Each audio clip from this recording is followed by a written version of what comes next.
नमस्कार विद्यार्थी मित्रो, आज आपण वर्ग 9 इतिहास या विषयाचा अभ्यास करणार आहोत। त्यापैकी एक प्रकरण आहे इतिहासाची साधने। आतापर्यंत आपण आधुनिक भारताचा इतिहास, प्राचीन भारताचा इतिहास, मध्ययुगीन भारताचा इतिहास याचा अभ्यास केला। परंतु आधुनिक भारताच्या इतिहासाची साधनं हे प्राचीन आणि मध्ययुगीन इतिहासाच्या साधनापेक्षा किती इफेक्टिव्ह आणि प्रभावी आहे हे आपण या प्रकरणामध्ये शिकणार आहोत। मित्रहो, या इतिहासाच्या साधनामध्ये कोणकोणत्या साधनाचा आपण अभ्यास करणार आहोत आज? लिखित साधनं, भौतिक साधनं, मौखिक साधनं आणि दृक श्राव्य साधनं।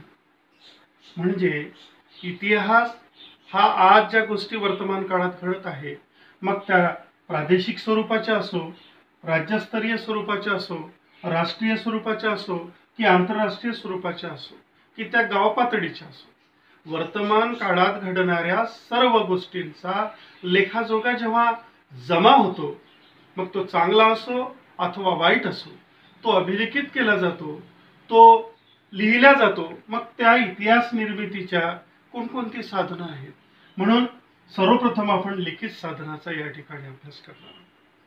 कोणकोणती आहेत?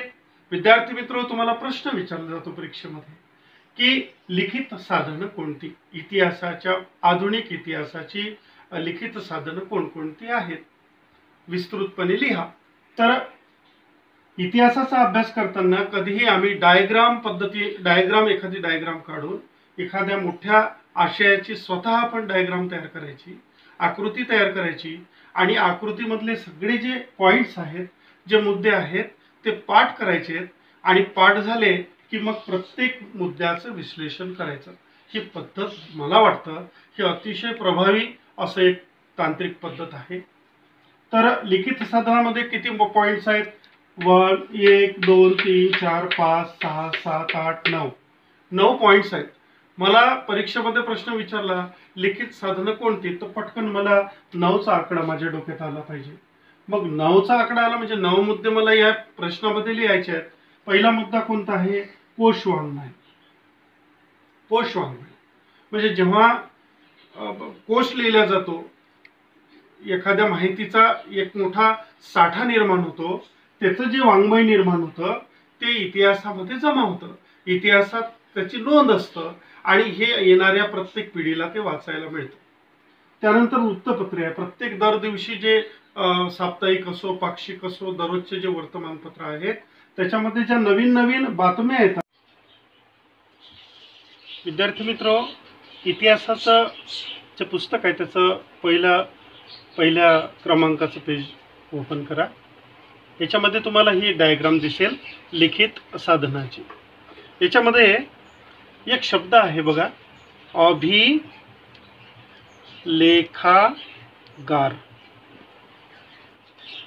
अभिलेखागार मधील कागदपत्र, काय भानगड आहे ही समजून घेऊया। आपल्याला कोणी प्रश्न विचारला अभिलेखागार हे कुठे होतं, हे येथे कसे जतन करायचे कागदपत्र, हे आपण 1 ते 2 वाक्यामध्ये आपण याचा इतिहास समजून घेऊया। ऐतिहासिक दस्तऐवज ज्या ठिकाणी जतन केले जातात त्या ठिकाणास अभिलेखागार असं म्हणतात। कशाला अभिलेखागार म्हणतात? ज्या ठिकाणी ऐतिहासिक दस्तऐवज जतन केले जातात, जपून ठेवले जातात, त्या ठिकाणास अभिलेखागार म्हणतात। भारताचे राष्ट्रीय अभिलेखागार कुठे आहे? हा जनरल नॉलेजचा सुद्धा प्रश्न असू शकतो, IAS परीक्षेचा प्रश्न असू शकतो, MPSC ला सुद्धा विचारला जाऊ शकतो। भविष्यात तुम्ही ज्या स्पर्धा परीक्षा द्याल त्या स्पर्धा परीक्षेला हा प्रश्न विचारला जाऊ शकतो। कोणता प्रश्न आहे तो? म्हणजे एखादी गोष्ट शिकत असताना त्याचा संबंध थेट माझ्या करिअरशी कसा राहील, माझ्या येणाऱ्या भावी पिढीशी कसा राहील याचाही विचार करणं अत्यंत गरजेचं आहे। प्रश्न असा आहे, भारताचे राष्ट्रीय अभिलेखागार कुठे आहे? तर कुठे आहे हे दिल्लीला आहे।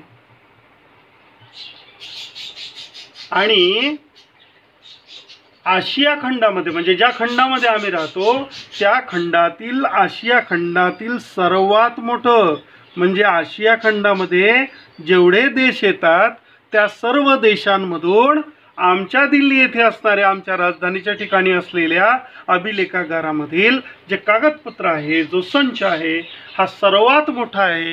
हे आमच्यासाठी अतिशय अभिमानाची गोष्ट आहे. काय झालं मित्र माहिती आहे का, 1961 पासून, लक्ष द्या, 1961 ते 2000 पर्यंत या कालखंडामध्ये, म्हणजे किती वर्षाचा कालखंड झाला, किती वर्षाचा झाला बोला, 61 ते 2000, म्हणजे 29 जवळपास 39 वर्षाचा जो कालावधी आहे.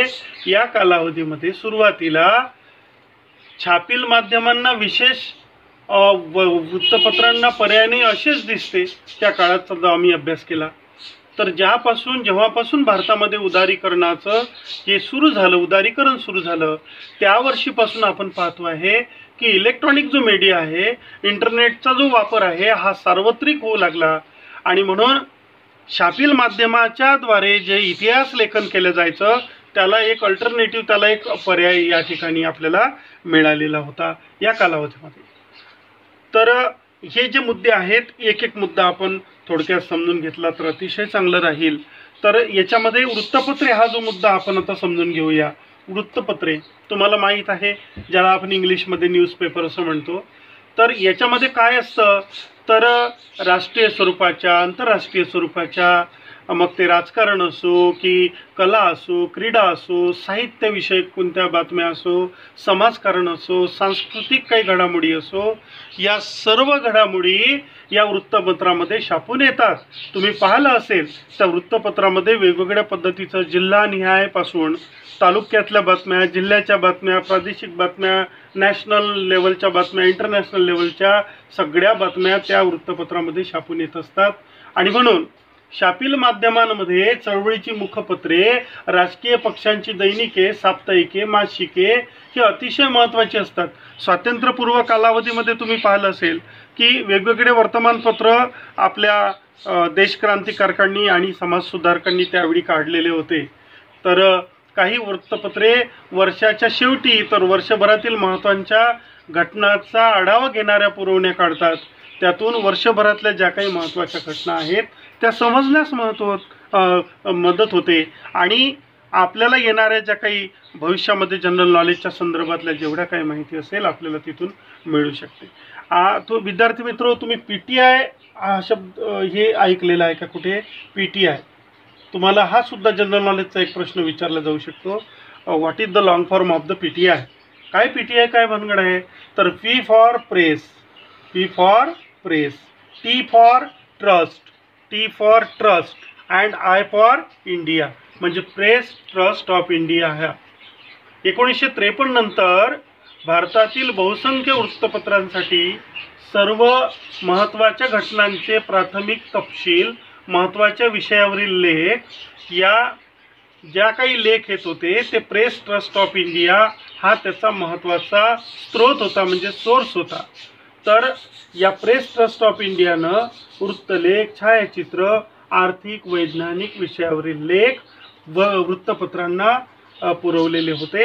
आणि आता PTIने ऑनलाईन सेवा सुरू केलेली आहे. म्हणजे 90च्या दशकापासून, म्हणजे 1990 पासून काय झालं, तर टेलिप्रिंटरऐवजी उपग्रह प्रसारण तंत्राद्वारे देशभर बातम्या पाठवायला सुरुवात केली.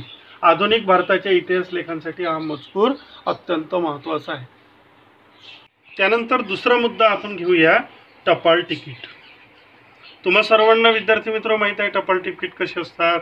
पॉकेटवर लावले जातात आणि पॉकेटच्या वजनाप्रमाणे टपाल तिकीट आपण लावतो आहे. परंतु टपाल तिकीट तेवढ्यापुरतंच मर्यादित आहे का? त्याचाही इतिहास आहे.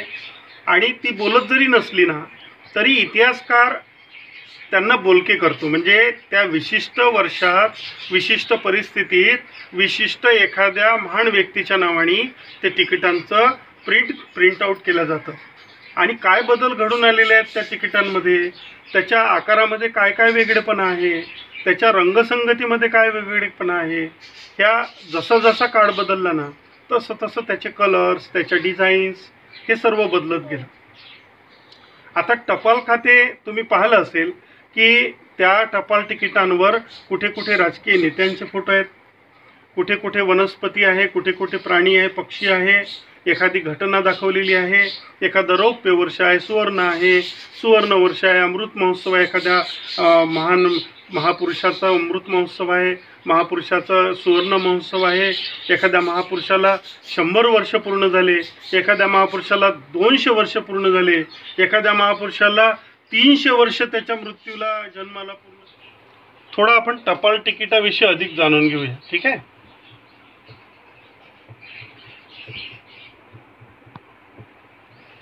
याबद्दल थोडी अजून डिटेल माहिती आपण घेऊया. विद्यार्थी मित्र, याच्या सर्व नोट्स आपण काढावेत. ठीक आहे. आता एखादा टपाल तिकिटाचा आपण एखादी डायग्राम बनवा. एक टपाल तिकीट समजा आणि याला आवश्यक असणारी जी माहिती आहे त्याच्यामध्ये ॲड करा, म्हणजे आपल्या लवकर लक्षात राहील. काय झालं, 1977ची गोष्ट आहे. कोणत्या वर्षी? 1977 मध्ये भारत सरकारने जाल कपूर हे टपाल तिकीट प्रसिद्ध केलं आणि जाल कपूर हे टपाल तिकीट या विषयातले जागतिक पातळीचे अभ्यासक होते. म्हणजे जाल कपूर जर आपल्याला विचारलं भविष्यात, जाल कपूर हे कोशाशी कोणत्या गोष्टीशी संबंधित आहे हे व्यक्तिमत्व, तर पटकन आपल्या डोक्यात आलं पाहिजे की 1977ला जाल कपूर हे टपाल तिकीट भारत सरकारने प्रसिद्ध केलं. आणि का केलं, तर टपाल तिकीट या विषयातले जागतिक स्तरावरचे ते अभ्यासक होते. आणि एका मुंबई या शहरामध्ये पारशी कुटुंबात त्यांचा जन्म झाला आणि इंडिया स्टॅम्प जर्नलचे ते संपादन त्यांनी केलं. आणि अशा पद्धतीनं त्यांची ही ख्याती होती. फर्स्ट फिलॅटेलिक ब्युरो आणि त्यांनी empire of the India philatelic सोसायटीची स्थापनासुद्धा केली. तर ही माहिती आपल्याला आवश्यक राहील. 1977 आणि जाल कपूर 1977 आणि टपाल तिकीट या गोष्टी आपण एवढ्या लक्षात ठेवल्या पाहिजेत. त्यानंतर पहा आपण थोडं हे जे साधनं पाहिलेत आपण, ही थोडक्यात माहिती पाहिली की लिखित साधनं, इतिहासाच्या लिखित साधनावर आपण माहिती बघितलेली आहे. आता यानंतर आपण भौतिक साधनाकडची माहिती थोडी जाणून घेऊया. कॉन्सन्ट्रेट ठेवा विद्यार्थी मित्र हो, नोट्स घेऊन बसा. ज्या ज्या महत्त्वाच्या नोट्स आहेत त्या आपण काढल्या पाहिजेत.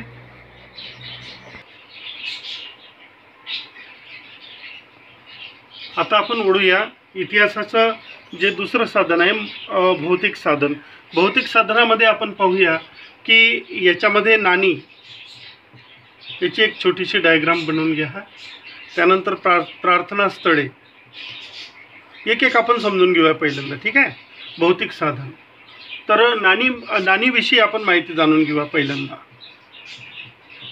नाणी तुम्ही बघितली असेल, त्या प्रत्येक जे जुन्या पारंपरिक म्हणजे ब्रिटिशकालीन नाणी असो किंवा पारंपरिक नाणी असो, ब्रिटिशकालीनचे पूर्वीच्या नाणी जर तुम्हाला असेल त्याच्यावर कुठेतरी वर्षाचा उल्लेख केलेला आहे. आणि म्हणून नाण्यांच्या माध्यमातून आणि बदलत गेलेल्या नोटांच्या छपाईमधून आपणास इतिहास समजतो की त्या काळी असं लिहिलं जात होतं, त्या काळी असं नाणं होतं, त्या आमच्या काळात अशी नाणी होती असे आमचे पूर्वज सांगत असतात. आणि नोटा ज्या आहेत, बऱ्याचशा नोटा आता बंद झाल्या. तुम्हाला माहिती आहे का, 500ची नोट आता बंद झालेली आहे. तर काय होईल की येणाऱ्या 100-200 वर्षामध्ये एक इतिहास लिहिला जाईल की या कालावधीमध्ये 500ची नोट होती आणि या कालावधीमध्ये ती नोट बंद झाली. हा इतिहासामध्ये जमा झालेला मुद्दा आहे. आणि म्हणून नोटा छापण्याचं काम हे कोणाचं आहे, कोण करतं, तर भारतीय रिझर्व्ह बँक करतं. तिचं मुख्यालय कुठे आहे, म्हणजे भारतीय रिझर्व्ह बँकेचं मुख्यालय कुठे आहे, मुंबईला आहे. हा पुन्हा सामान्य ज्ञानाचा प्रश्न या ठिकाणी निर्माण होतो. मला एखादी गोष्ट शिकत असताना मी त्यातून काय अर्थ काढतो हे अत्यंत महत्त्वाचं आहे. हे पक्क डोक्यात फिट केलं पाहिजे. आत्ताच आम्ही पाहिलं की PTI press trust of India, त्याच्याबद्दल आम्ही माहिती पाहिली. त्यातून मला काय मिळालं, आताच आपण टपाल तिकिटाबद्दल माहिती पाहिली, पटकन डोक्यात घ्यायचं. त्याच्याबद्दल जाल कपूर हे नाव आठवतं का, 1977 हे आठवतं काय. मग रिझर्व्ह बँक आठवली तर काय काम करतं, रिझर्व्ह बँक काय करतं, नोटा छपाईचं काम करतं. याचं मुख्यालय कुठे आहे, मुंबईला आहे. ह्या दोन गोष्टी पक्क पक्का आपण रिपीट माइंडमध्ये करायचं. ठीक आहे. तर महत्त्वाचं काय आहे की 1950 पासून जे काही नाणी आहेत त्यात वापरलेले कोणकोणते धातू आहेत, त्यांचे आकार काय आहेत, त्यांचा विषय काय आहेत, अशा पद्धतीची त्या नाणीवर कोणकोणतं म्हणजे चित्र काढलेलं आहे. तुम्ही 1 रुपयाचं नाणं बघितलं असेल, या नाण्याच्या पूर्वी 1950च्या काळामध्ये ते नाणं काढलेलं, त्याच्यावर तुम्हाला ज्वारीचे कंस 2 काढलेले दिसतात. पहा, म्हणजे एखाद्या नाण्यामध्ये लोकसंख्या नियंत्रित कशी ठेवायची याच्याबद्दल माहिती आहे. एखाद्या नाण्यामध्ये शेती आणि शेतकऱ्यांचं महत्त्व सांगणारी नाणीवर काही कोरलेलं आहे. म्हणजे पहा, या नाणीद्वारे आपण भौतिक साधनं, हे भौतिक साधन आहे इतिहासाचं. भौतिक साधन म्हणजे ते बदलणारं साधन आहे. त्याच्यानंतर संग्रहालय पाहता. तुम्हाला माहीत आहे विद्यार्थी मित्र की 16व्या शतकामध्ये शिवाजी महाराजांचे जे काही शस्त्रास्त्र असतील, जे काही चिलखत असेल, जे काही वाघनक असेल, त्या संग्रहालयामध्ये आपल्याला आजही पाहायला मिळतात. म्हणजे त्या ज्या संग्रहालयामधल्या वस्तू आहेत त्या महापुरुषांच्या किंवा त्या राजांच्या, शूरवीरांच्या आपल्याला कथा सांगण्याचं काम करतं. त्या काळात घेऊन जातं अक्षरशः. किंबहुना आपण तिथं गेलो तर असं वाटतं की आपण त्या शतकामध्ये आहो काय जणू. भारतातील सर्वच राज्यामध्ये ज्या ज्या ठिकाणी वस्तू संग्रहालय आहे, उदाहरणार्थ तुम्हाला सांगायचं, मुंबई येथे कोणतं वस्तू संग्रहालय आहे, कुणाचं वस्तू संग्रहालय आहे, तर छत्रपती शिवाजी महाराजांचं वस्तू संग्रहालय आहे. रिझर्व्ह बँकेचे पुणे शहरातील संग्रहालय आहे. त्या संग्रहालयामध्ये वेगवेगळ्या राजांच्या तलवारी असो, त्यांच्या काही वेगवेगळे शस्त्रास्त्र तर त्या ठिकाणी ठेवलेले आहेत. आणि त्या ठिकाणी त्या काळातील नाणी असो, त्या काळातील नोटा असो, त्या काळातील दिवे असो, त्या काळातील काही साहित्य असेल ते साहित्य आहे. त्या काळामध्ये पानपुडा जो होता त्या काळात कसा होता, त्या काळातले अडकित्ते कसे होते, त्या काळातले किडे कसे होते, त्या काळातल्या सगळ्या साहित्याच्या नोंदी त्याच्यामध्ये बऱ्याच वेळी घेण्यात येतात. त्यानंतर आपण पाहूया मौखिक साधने.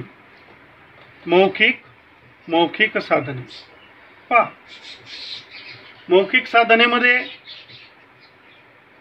तुम्हाला प्रश्नामध्ये विचारू शकते की इतिहासाच्या मौखिक साधनामध्ये कशाचा उल्लेख होतो. मौखिक साधनामध्ये तर आपण पाहतोय की लोककथा आहे. तुम्ही दंडार हा शब्द ऐकला असेल आपल्या विदर्भामध्ये, महाराष्ट्रामध्ये दंडार. लोकगीत आहे. त्याच्यानंतर काही म्हणी आहेत, ओव्या आहेत. आणि अशा या सगळ्या ज्या गोष्टी आहेत, लोकगीत आहे, लोककथा आहे. तुम्ही अण्णाभाऊ साठेंचं नाव ऐकलं असेल.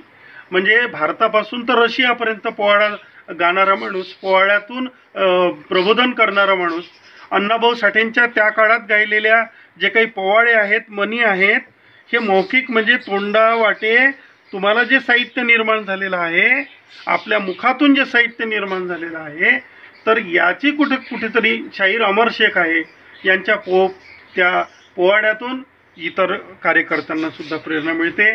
त्यानंतर दृक श्राव्य साधने पाहता. नंतर दृक श्राव्य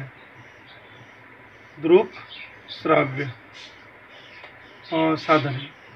आता दृक श्राव्य साधने कशाला म्हणू आपण? श्राव्य, श्रवण, दृक दिसणे, म्हणजे दिसतं आणि ऐकू येतं. जसं दूरदर्शन आहे, चित्रपट आहे, इंटरनेटच्या माध्यमाने यूट्यूबचं असेल, तर याला आपण दृकश्राव्य साधने असं म्हणतोय. की याच्यामध्ये भारताच्याच नाही, म्हणजे राज्याच्या नाही, जिल्ह्याच्या नाही, तर देश विदेशातल्या सगळ्या हिस्ट्रीचे चॅनल, मग डिस्कवरी असो, सगळ्या चॅनलवरून आपल्याला देश विदेशातल्या बातम्या मिळतात. अशा पद्धतीचे या साधनांना आपण दृकश्राव्य साधने म्हणतो. त्याच्यानंतर आपण पाहूया FTII.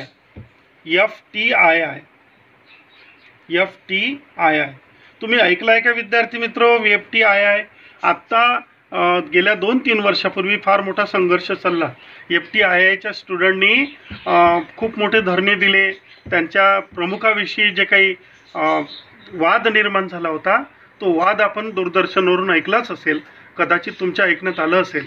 तर F फॉर फिल्म, त्यानंतर T फॉर टेलिव्हिजन. पाहत लॉंग फॉर्म समजून घ्या.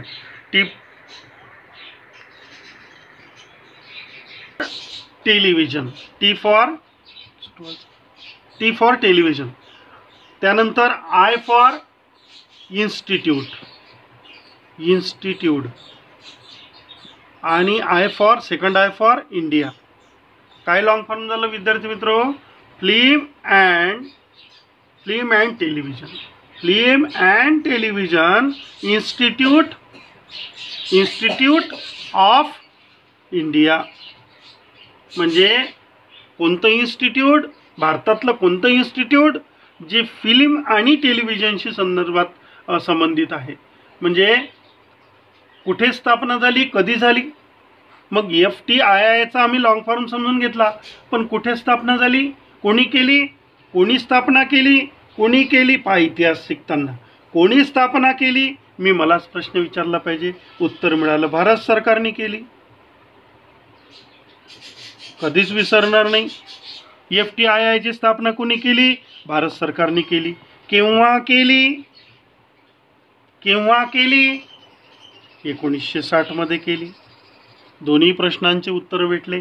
3 गोष्टी समजल्या. FTIIचा लॉंग फॉर्म समजला, कोणी केली स्थापना हे समजलं, कधी केली हे समजलं. सोपं आहे. कशासाठी केली? अधिक प्रश्न निर्माण झाला. आम्हीच प्रश्न निर्माण करायचे आणि आपणच त्याची उत्तरं शोधायचे. कशासाठी केली? विनाकारण केली का? नाही. कशासाठी केली मग? तर लोकशिक्षण द्यायचं आहे. आणि लोकशिक्षण द्यायचं आहे म्हणून या इन्स्टिट्यूटच्या माध्यमाने लोकशिक्षण देताना कशा पद्धतीचं द्यावं, त्याची काय आचारसंहिता असावी, त्याची काय अंमलबजावणी असावी, या दृष्टीनं मग तो राजकारण असो, समाजकारण असो, आर्ट असो, क्रीडा असो, संस्कृती असो, विविध घटनांच्या आधारावर जे काही फिल्म तयार होतात, जे काही एखादं लघुपट तयार होतो, अशा लघुपटातून त्याची एक डॉक्युमेंटरी तयार करण्यात यावी आणि तो वृत्तपट, तो अनुभवपट लोकांसमोर सादर करावा. यातून आपल्याला लोकजागृती होईल, कलेच्या द्वारे अभ्यास होईल, डॉक्युमेंटरीद्वारे आपल्याला माहिती मिळेल. हा FTIIच्या स्थापनेमागील. विद्यार्थी मित्र, या प्रकरणामध्ये इतिहासाची साधने या प्रकरणामध्ये आपण काय काय शिकलो? तर सर्वप्रथम आपण लिखित साधनाबद्दल माहिती जाणून घेतली. कोणकोणती आहे लिखित साधना? वर्तमानपत्र आहेत, वृत्तपत्र आहे. PTI बद्दल आपण माहिती जाणून घेतली, प्रेस ट्रस्ट ऑफ इंडिया. टपाल तिकिटाविषयी माहिती जाणून घेतली. या टपाल तिकीट या विषयावर जेव्हा माहिती जाणून घेताना जाल कपूर हे आपण पाठ करून घेतलं. कोणत्या वर्ष लक्षात ठेवलं? 1977 हे वर्ष लक्षात ठेवलं. भौतिक साधनं इतिहासाचे कोणते आहेत? नाणी आहेत, नाणीबद्दल आपण माहिती जाणून घेतली. वृत्तपत्र आहेत, संग्रहालय आहेत. त्यानंतर मौखिक कोणकोणती साधनं आहेत त्याच्याबद्दल आपण अण्णाभाऊ साठेंचा लोककला असो, लोकगीत असो, त्याबद्दल आपण माहिती जाणून घेतली. दृकश्राव्य साधनं कोणती आहेत, त्याचा काय फायदा झालेला आहे इतिहासाच्या साधनामध्ये. त्यानंतर आपण FTII बद्दल आपण माहिती जाणून घेतली. ही सर्व माहिती आपण या प्रकरणामध्ये जाणून घेतली. आणि म्हणून ही साधनं इतिहास लेखनासाठी किती महत्त्वाची होती. आणि 21व्या शतकामध्ये हा काळ इतक्या वेगानं पुढे जात आहे. म्हणजे तुम्ही पाहताय की आता 4G असेल तर लगेच 5G, 6G आणि एखादा मोबाईल आपण पाहतोय की किती स्पीडनं त्याची रचना होत आहे. दर दिवशी, दर सेकंदाला टेक्नॉलॉजी बदलत आहे. त्याच्या साईड इफेक्टबद्दल आपण इथं बोलणार नाही, परंतु ही सर्व साधनं किती अपुरी पडत आहे असं वाटतं. म्हणजे एवढी मुबलक साहित्य असतानाही आजच्या युगामध्ये हे साधनं किती अपुरी पडत आहे हा एक मोठा चिंतेचा विषय झालेला आहे. आणि स्वाभाविकपणे साधने पुढे येत आहे. आपण घरी टेलिफोन होता, टेलिफोनच्या ऐवजी आता मोबाईल आला. त्यानंतर मोबाईलच्या पूर्वी पेजर हे नावाचं हे होतं. आणि इतक्या फास्ट हे होत आहे की आता मला वाटतं की ते CD प्लेअर होते, त्याच्यानंतर लगेचच काय DVD आले, त्याच्यानंतर आता त्या DVDची गरज राहिलेली नाही. म्हणजे आम्ही एखादं इन्स्ट्रुमेंट जर वापरत असलो, डिव्हाइस एखादा इलेक्ट्रॉनिकचा, त्याच्यामध्ये इन्स्ट्रुमेंट ते जर बिघडलं तर ते दुरुस्तही होत नाही. कारण ते दुकानदार असं स्पष्ट म्हणतात की आता हे दुर्गामी झालेलं आहे, आता हे संपलेलं आहे, ही टेक्नॉलॉजीच बंद पडलेली आहे. म्हणजे काल परवाची टेक्नॉलॉजी आज मात्र बंद पडते. एवढ्या झपाट्याने 21व्या शतकामध्ये हे सगळं बदल होत चाललेलं आहे. आणि इतिहासाच्या सर्वसाधारण या सर्व साधनांचा अभ्यास आपण जवळपास आपण करीत आहोत आणि केलेला आहे.